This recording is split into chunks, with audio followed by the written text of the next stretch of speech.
It was a bright, sunny afternoon when she walked into the high-end luxury store, her steps measured and calm. The store was gleaming, with polished marble floors reflecting the soft glow of crystal chandeliers above. The shelves were filled with designer shoes, bags, and accessories, each item more expensive than the last. The air was cool and scented with an almost overwhelming fragrance of fresh flowers. For most, it was a dream to shop here. For her, it was just another stop on her afternoon errands. The black woman moved through the aisles with confidence. Her name was Mia, and she had done nothing to draw attention to herself. She wasn't flashy or ostentatious. She simply walked in, taking her time, examining the items, as any regular customer would. She picked up a pair of shoes, turning them over in her hands, and glanced at the price tag. Her mind wandered for a moment, considering whether she truly needed them. But as Mia stood there, casually looking at the shoes, something changed. The store manager, a man in his early 40s, noticed her.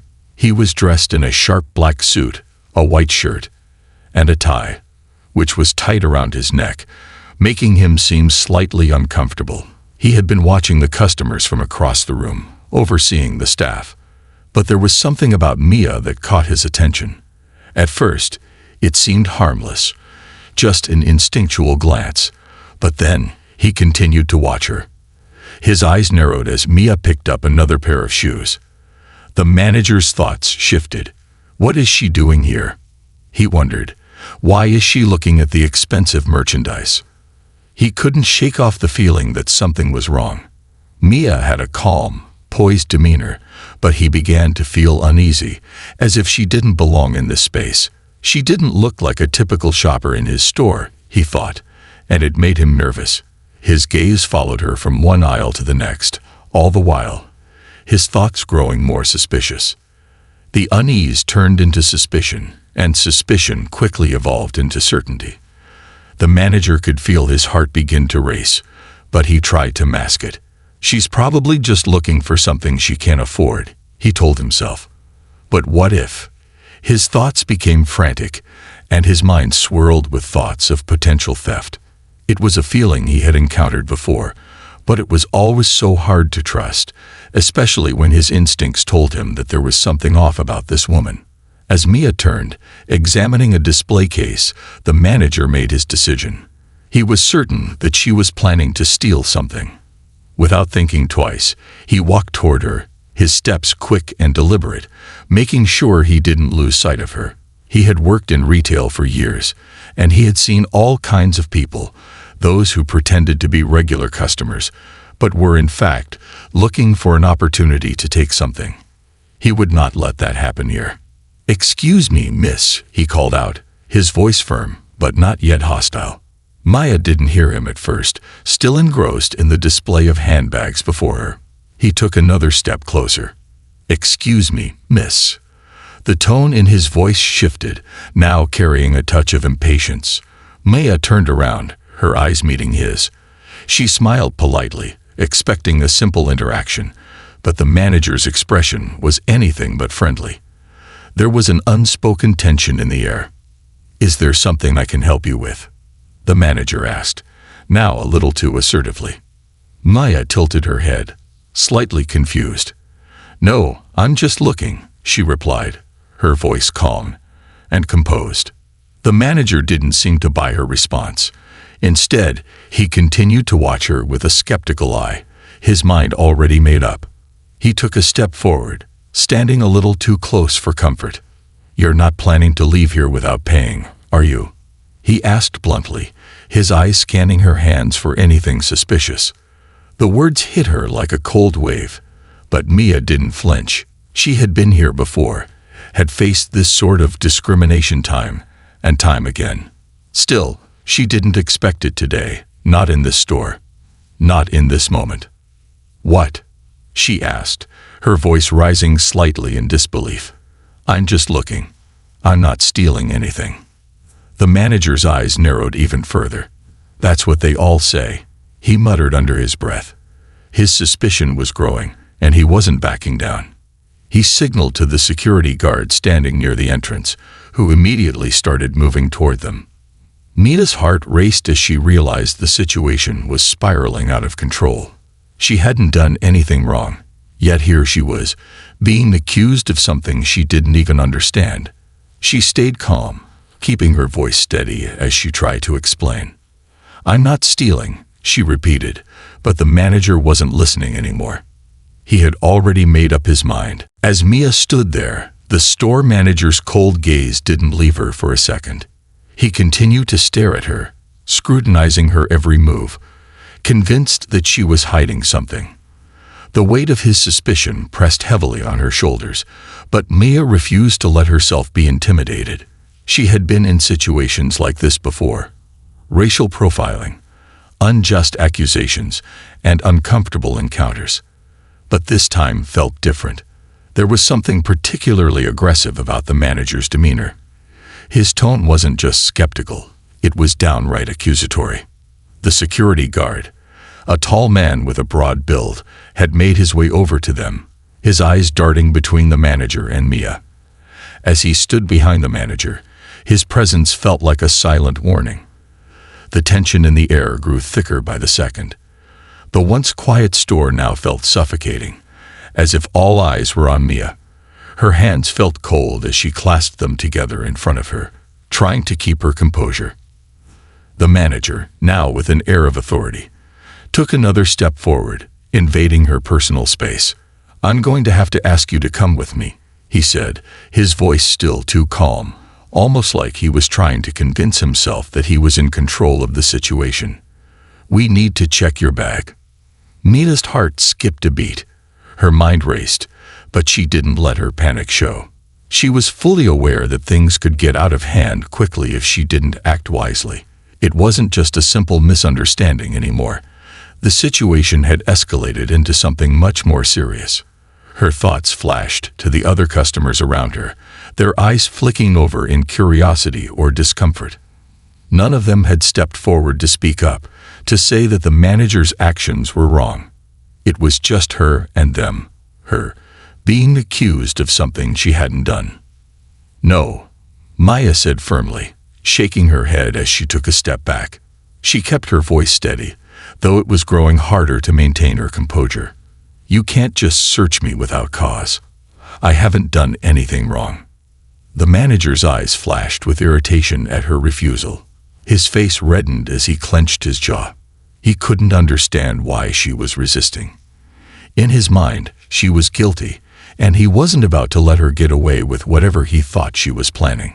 He reached for his radio, pressing the button firmly. "I need backup," he said, his voice now carrying a sharper edge.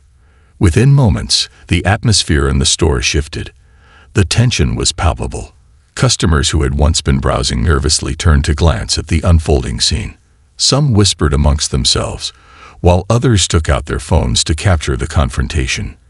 But no one intervened. Mia was alone in this battle, and it seemed like the store staff and security had already made up their minds about her. The store manager stood taller now, as though he was preparing to exert his full authority. "You'll regret this," he muttered, just loud enough for her to hear. His words were chilling, and Mia could feel the gravity of the situation starting to settle in. He was ready to escalate things further, ready to take this all the way. And she could feel it. This wasn't just about a misplaced suspicion anymore. It was about power. He was using his position to make her feel small, to make her comply. Mia's chest tightened as she took a deep breath. She glanced around the store, trying to gather her thoughts. Should I stay calm? Should I fight back? She knew what would happen next.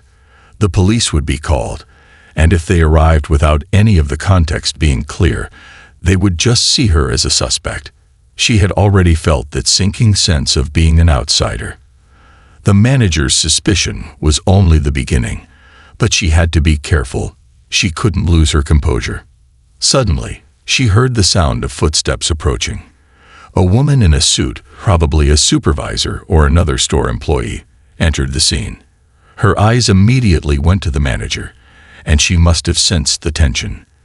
"What's going on here?" the woman asked, her voice sharp but calm. The manager turned to face her, clearly frustrated. "This woman is stealing," he snapped, pointing at Mia. "I saw her pick up a pair of shoes and stuff them in her bag." Mia's heart sank, but she quickly regained her composure. "I did not steal anything," she replied, her voice firm, but still controlled. "I've been looking at the merchandise, like any other customer." The supervisor looked between the two, her expression unreadable. She glanced at the security guard, who had yet to say anything. It was clear that the supervisor was trying to gauge the situation, unsure of what to believe. The manager, sensing the growing doubt in the air, quickly added, "I'm just doing my job. This woman needs to be searched, and I'm not letting her walk out of here without us checking her bag." Mia's pulse quickened. The words hung in the air, heavy with the weight of injustice. She realized that if she didn't do something now, things could escalate beyond her control. She needed to remain calm, but the fight inside her was rising. As she stood there, feeling trapped, she knew one thing for sure. She was not going to let this man's ignorance define her. No matter what happened next, she would find a way to stand her ground. She would not let him turn her into something she wasn't. And little did the manager know, Mia was about to make a move that would change the course of this entire encounter. The tension between them continued to build, but Mia was ready. She knew the truth of who she was, and soon, the manager would know it too. The situation in the store had reached its boiling point. Maya stood there, surrounded by the store manager, the security guard, and the growing circle of customers who had become unwilling witnesses to the scene. The atmosphere was thick with tension. The manager's face had turned red with frustration, his hands trembling slightly as he fumbled with the radio in his hand. The security guard stood behind him, silent but watchful, his arms crossed, ready to carry out whatever orders were given. Mia could feel the weight of their suspicion pressing down on her, but she held her ground, refusing to show fear. The supervisor, who had stepped in moments ago, seemed uncertain. She kept glancing back and forth between the manager and Mia, clearly unsure about what to believe. The manager's accusations had already made up his mind, but the supervisor seemed to be sensing something was off. Mia could see the flicker of doubt in her eyes, but it wasn't enough to stop the manager from pushing his narrative. "You can't just keep accusing me like this," Maya said, her voice steady despite the rush of emotions coursing through her. She had been calm all this time, but now she was growing impatient. She wasn't going to stand there and let the manager belittle her any longer. The manager's patience had worn thin, and he glared at her. "I'm not accusing you of anything. I'm just making sure you don't walk out of here with stolen merchandise." He spat, his words sharp and filled with accusation. The supervisor hesitated for a moment before speaking up. "Maybe we should calm down and think this through," she said, her voice carrying a tone of reason. But it was clear that her words had little effect on the manager, who was now fully convinced that Maya was guilty. He reached for his phone, ready to call the police and make the situation official. Mia's mind raced. She knew that if the police were called, the situation could get out of control quickly. She had to act fast, before things escalated any further. With a deep breath, she stepped forward, her body language calm but determined. She reached into her bag, her fingers brushing against the small, concealed ID card tucked away in her wallet. Her heart was pounding, but she didn't let the anxiety show. She had prepared for this moment. She was not going to let this man's racism define her. The manager noticed her move and took a step back, his eyes narrowing. "What are you doing?" he asked, his voice laced with suspicion. Mia didn't answer him directly. Instead, she calmly pulled out her ID card and held it in front of her, but she didn't hand it over just yet. The manager looked at the card, then back at Mia, his expression still hard. He had no idea what he was about to uncover. With a quiet sigh, Mia finally spoke. "I think it's time you know who I really am," she said, her voice cold but clear. "And no, I'm not a thief. But I am someone who has been through enough to know when injustice is happening." The supervisor took a step closer, sensing the shift in the energy of the moment. The manager, still skeptical, snatched the ID from Mia's hand, his fingers trembling slightly as he examined it. His eyes widened as the name on the ID became clear. Mia's identity wasn't just any regular name. It was a name that carried weight. It was the name of a powerful, respected individual in the city. The name of someone who had used her platform to fight for justice, equality, and change. Mia was not just any woman off the street. She was the daughter of a famous philanthropist, a well-known activist, and someone with powerful connections in the city's legal and political circles. The manager's face drained of color as the reality of the situation hit him. His eyes flicked between the ID and Mia's composed expression. He had just accused the wrong person. Mia, the woman he had judged so quickly based on nothing but her appearance, was someone far more significant than he could have ever imagined. I didn't know," the manager stammered, his voice faltering as he struggled to comprehend the gravity of the situation. His eyes shifted nervously, realizing the full extent of his mistake. Mia took a step back, her posture still composed, but now there was an edge to her voice. "No, you didn't know," she replied calmly. "You didn't take the time to see me for who I am. Instead, you assumed, based on nothing but your own prejudice. And now, look where we are." The security guard, who had been silent up until now, looked visibly uncomfortable. He shifted from one foot to the other, unsure of what to do next. The supervisor, who had been standing back, now seemed to have made up her mind. She turned to the manager, her voice firm. "This is unacceptable," she said, her tone sharp. "You will not treat any customer this way. We don't tolerate discrimination in this store." She turned to Mia, her face softening. "I'm so sorry for what happened. This should never have occurred." Mia nodded, her face still calm. She had expected some form of apology, but it didn't matter now. What mattered was that the truth had been revealed, and she had taken control of the situation. The manager, now visibly shaken and realizing the gravity of his actions, could only stutter in response. I'm sorry. I didn't mean to," he began, but Mia had already moved on. The damage was done. The truth was out, and there was no going back for him. Maya turned, walking toward the store exit. The situation had been tense, but she had stood her ground. As she left, the silence in the store was deafening. She had not only proven her innocence, but had also forced the manager and everyone in that store to confront their own biases. She had shown them that appearances were not everything, that a person's worth was not determined by how they looked on the outside, but by who they were within. The manager stood frozen, his world crumbling around him, as Mia disappeared into the bustling world outside.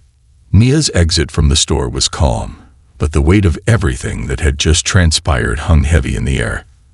As she stepped out onto the sidewalk, her steps were deliberate, almost as if the confrontation hadn't rattled her, even though her heart was still pounding. The store manager's voice, the accusations, the tension in the air, it all replayed in her mind, but she pushed the thoughts aside. She knew this battle wasn't just hers. It was a reminder for anyone who had ever been judged based on the color of their skin, for anyone who had ever felt the sting of prejudice.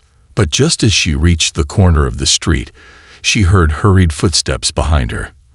A voice called out her name, tentative yet urgent. "Mia, wait." She turned around, her eyes locking with the supervisor from the store. The woman was rushing toward her, her face flushed from running. The supervisor's expression was a mixture of regret and determination. She reached Mia and paused to catch her breath, then spoke quickly, as if trying to make up for lost time.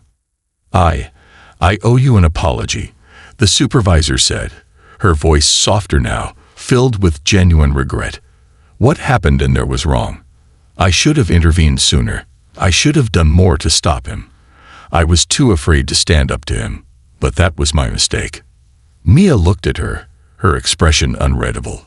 She wasn't sure what to expect. Another apology that didn't feel sincere, or perhaps a half-hearted excuse. But the sincerity in the woman's voice made Mia pause. The supervisor's next words were even more unexpected. "I'm not just an employee here," the supervisor continued. "I'm the store's regional manager. And what happened today? It goes against everything I believe in. I've worked hard to get where I am, but I've also seen the harm that bias and discrimination can do. I can't let what happened go unaddressed. I've already spoken to the higher-ups, and I'm making sure there will be consequences for how you were treated." Mia's brow furrowed, but she didn't speak. She wasn't sure how to respond.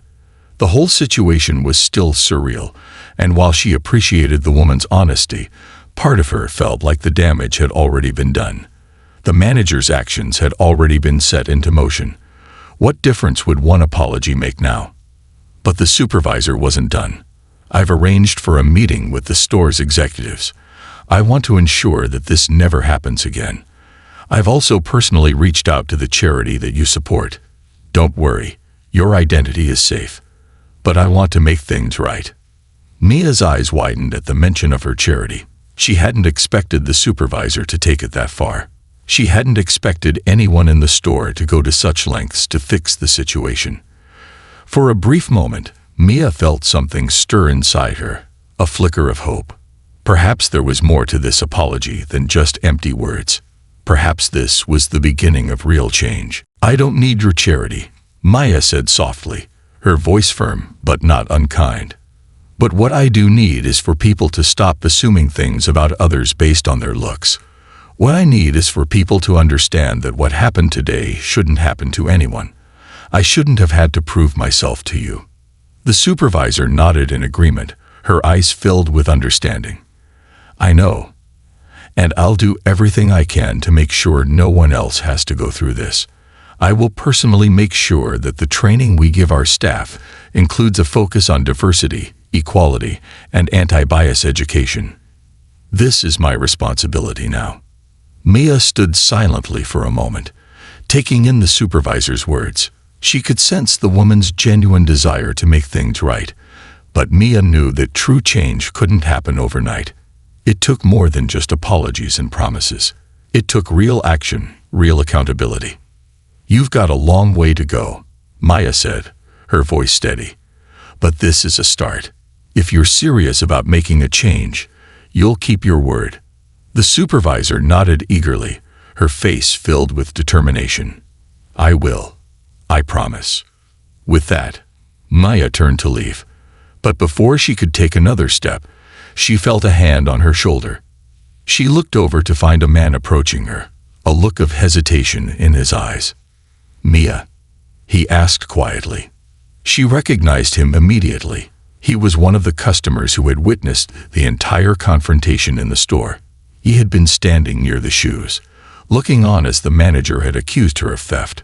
He had never stepped forward, but now he was here, trying to make amends.